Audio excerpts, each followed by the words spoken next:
저는 한국비폭력대학 교육원에서 강사로 활동하고 있는 이름은 홍상미라고 합니다. 오늘 7장 용서에 대해서 얘기할 건데요. 오늘 함께 오신 분 같이 소개하고 시작해 보도록 할게요. 선생님부터. 안녕하세요. 오늘 좋은 가르침 받으러 온 이지현이라고 합니다. 안녕하세요. 안녕하세요. 연극가로 활동하고 있는 이지숙입니다. 네, 오늘 두 분하고 이 주제에 대해서 얘기를 조금 잘 진행을 해보고 싶고 또 이 얘기 하다 보면 우리가 이 답을 조금 찾아갈 수 있지 않을까라는 생각이 들어요. 이 장에서 말하는 용서라는 부분이 여러분들 살면서 우리가 용서해야 될 순간도 있고 용서를 받고 싶은 순간도 있잖아요. 그걸 한번 떠올려 보시고 한번 머물러 보셨으면 좋겠어요. 용서를 했을 때, 받았을 때 나는 어떤 상태였는지. 그래서 여기서는 조금 그동안에 했던 습관적인 그 용서의 패턴에서 조금 비폭력에서 말하는 용서의 패턴으로 좀 전환하길 바라는 방법들을 제시하고 있는 것 같아요. 두 분 선생님께서는 혹시 내가 살면서 용서해야 되는 순간, 용서를 받아야 되는 순간들이 좀 있으셨나요? 있었던 것 같아요. 그럼 선생님은 어떨 때 좀 용서? 이게 어떤 순간이었고 그럴 때 내가 어떤 마음이었는지 좀 표현해 주실 수 있으신지요? 제가 용서를 해야 하는 사람 먼저 네. 얘기해드리자면 작년에 제가 교통사고를 좀 당하고 차가 반파가 됐어요. 그래서 이제 폐차를 하게 돼서 원래 그 차를 구매했던 딜러에게 다시 계약금을 넣었는데 그 딜러가 도박을 했어요. 네, 그래서 이제 사기죄로 이제 넘어가게 됐는데 돈이 한꺼번에 갑자기 좀 많이 날아가게 되니까 되게 좀 마음이 안 좋았는데 어쩔 수 없이 제가 넘어가야 된다라는 생각이 드니까 그거에 대해서 용서를 해야겠다 이런 것들. 그러고 나서 좀 마음이 어떠셨어요? 내가 이런 선택이라기보다 어쩔 수 없이 용서를 해야겠다. 네. 어쩔 수 없죠. 그냥 받아들이고 제가 편안해지는 수밖에 없었던 것 같아요. 내가 바꿀 수 없다면 그리고 어떤 방법보다는 내가 그냥 받아들이는 거. 네. 그런데 마음이 막 편안하거나 그렇기보다는 어쩔 수 없는 상태인 것을 그냥 받아들이는 거죠. 감사합니다.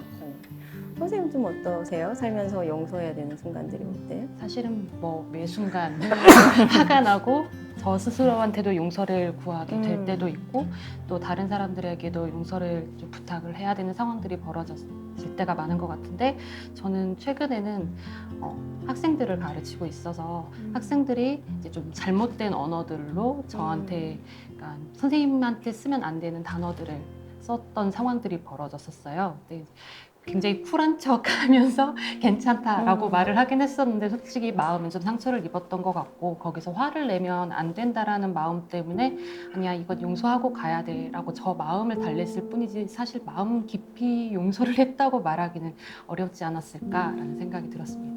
맞아요.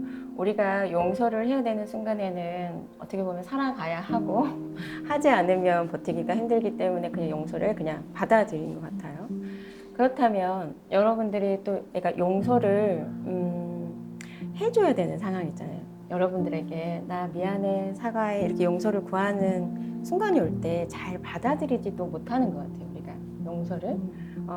저 역시도 뭔가 이렇게 내 마음이 막 복잡한데 미안해라고 사과하는 사람들을 만난 적이 있어요. 우리 아이들이라든지. 그러면 그걸 기꺼이 받아야 되는데 하고 싶지 않은 마음이 드는 것을 좀 관찰해보면 첫 번째는 진짜 저 아이가 정말로 용서를 하는 걸까? 그냥 이렇게 용서하고 쿨하게 그냥 털고 싶어서 그렇게 하는 건 아닐까? 두 번째는 좀 벌 주고 싶은 마음도 내가 이렇게 아픈 만큼 어째도 좀 아팠으면 좋겠는데 일반적인 사람들이 그런 마음이가 또 있는 것 같아요. 또 세 번째는 내가 또 상처받지 않고 싶은 마음. 용서해줘 버리면 이 일상들이 계속 반복돼서 또 상처받으면 어떡하지? 해서 그 사람이 다가오는 용서를 내가 받지 못하는 경우들이 조금 있는 것 같아요. 그래서 여러분들도 조금 그런 나의 경험들이 조금 있으실 것 같아요. 다가올 때 나는 어떤 마음들이지? 왜 내 용서를 안 하고 싶지? 그런 게 좀 떠오르는 사항들이 있으실까요?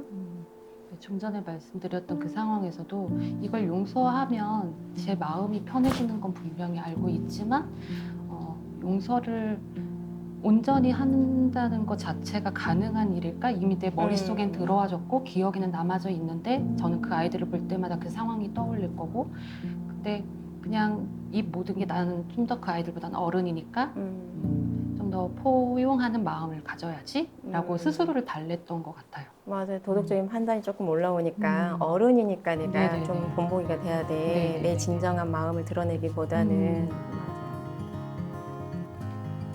선생님은 좀 어떤 내가 용서를 받아들여야 되는 순간 있잖아요. 근데 용서를 잘 받지 못하는 경험이 조금 있으신지?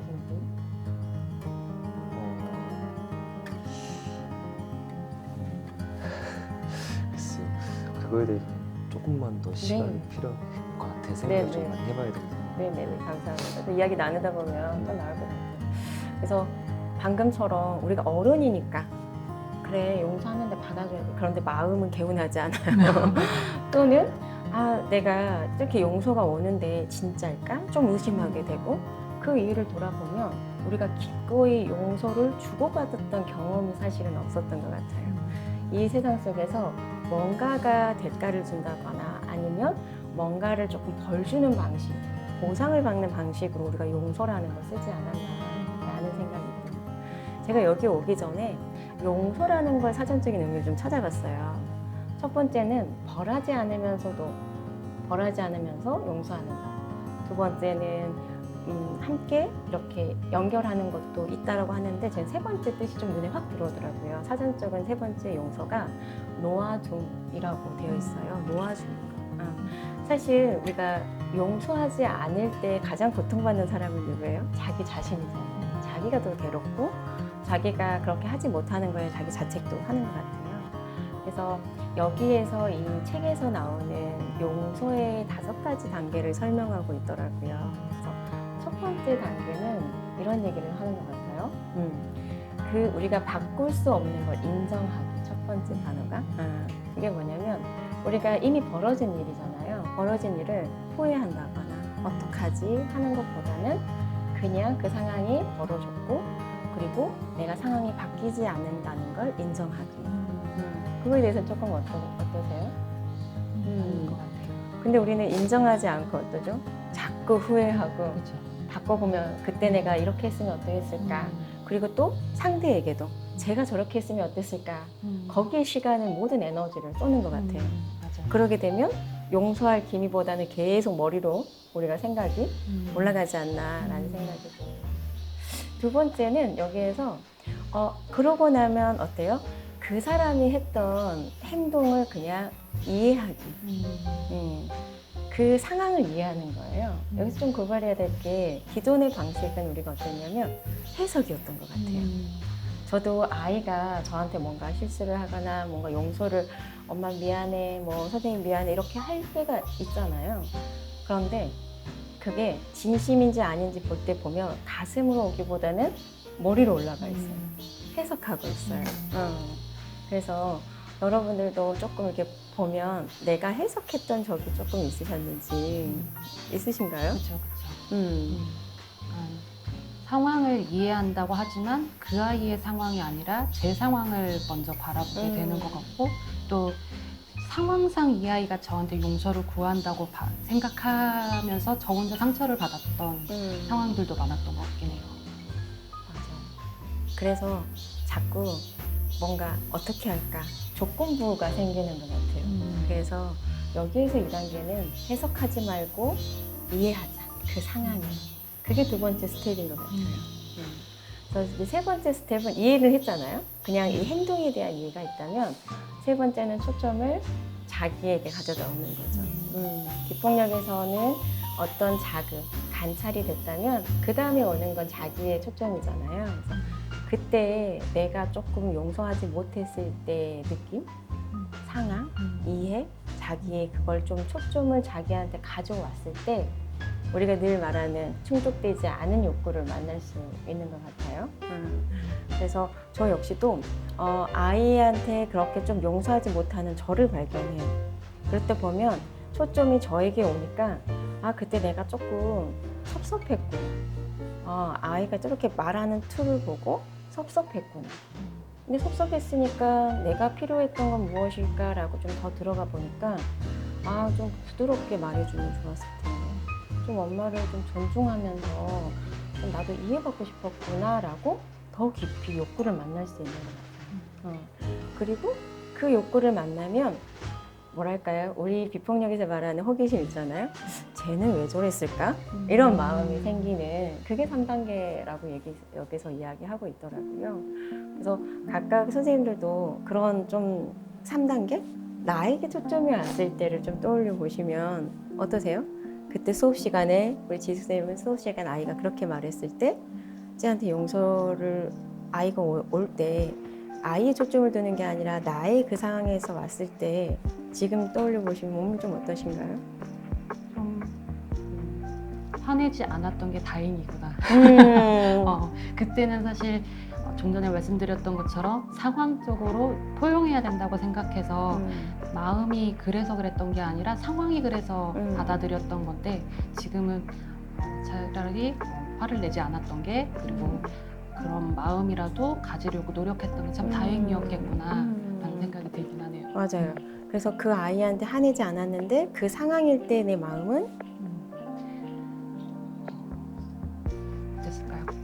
지금 좀 머물러 보시면 어떨까요? 그때 그 아이의 행동을 보고 내가 나의 초점에 둔다면 약간 긴장되긴 하지만 화를 내지 않으려고 우리 긴장되긴 하지만 긴장 안에 필요로 했던 건 뭘까요?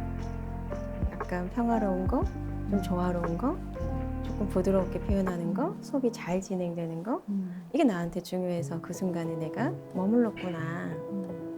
그래서 용서라는 것이 우리가 꼭 그 상황에 하지 않더라도 우리가 프로세스 한다고 하잖아요. 집에 와서 이렇게 좀 머물러 보는 거. 그럴 때 선생님 내가 그때 그 순간 수업을 잘 진행하고 싶고 잘 연결하고 싶었구나. 지금 딱 머무르시니까 어떠세요? 편안해지는데요. 그 아이도 나도 편안해지지만 그렇겠구나. 우리가 이런 단계를 거치는 이유 중에 첫 번째는 또 그 상황이 온다는 거예요.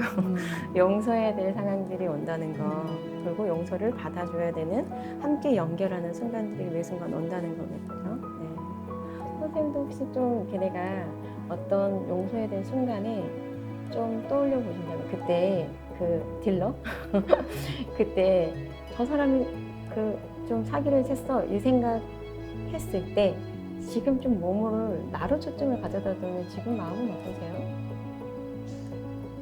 지금 마음은 사실 좀 편안해요. 편안해요. 저는 항상 그런 일들이 있을 때 엄청 화를 내기보다는 그냥 액땜이겠구나. 내년 혹은 내후년에 좋은 일이 생길 건가 보네 네. 라는 생각을 해서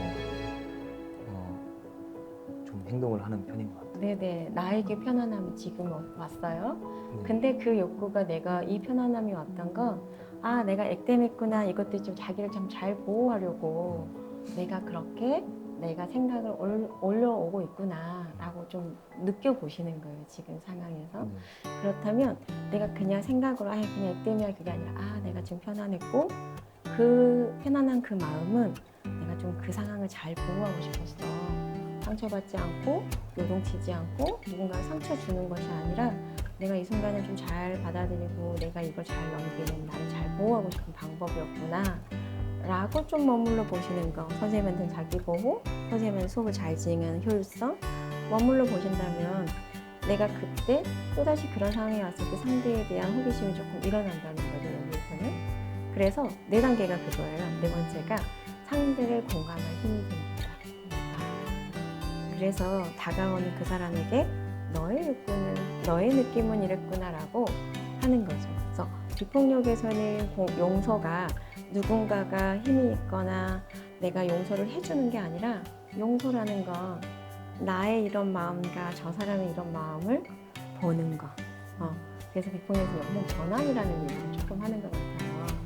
그래서 5단계 때는 그 얘기를 하는 거죠. 5단계는 이런 경험들을 한 번씩 쌓아보면 어떤 일이 생길까요? 내가 이 용서가 예전의 방식으로 벌 주고 뭔가 힘을 갖는 것이 아니라 이 사람과 함께 연결되어 있구나. 그래서 감사가 올라오는 거예요.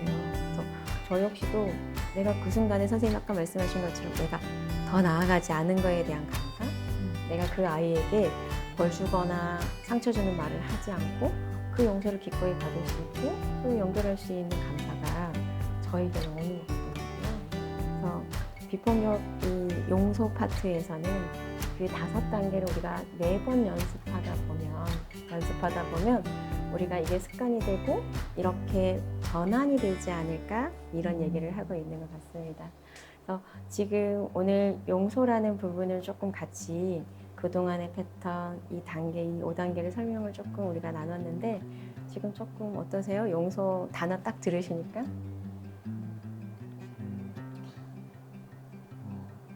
훨씬 빠르고 효율적이고 손쉽게 할 수 있을 것 같아요. 맞아요. 외롭지 않을 것 같죠. 네. 혼자 용서를 끌어안고 있을 필요가 없는 것 같아요.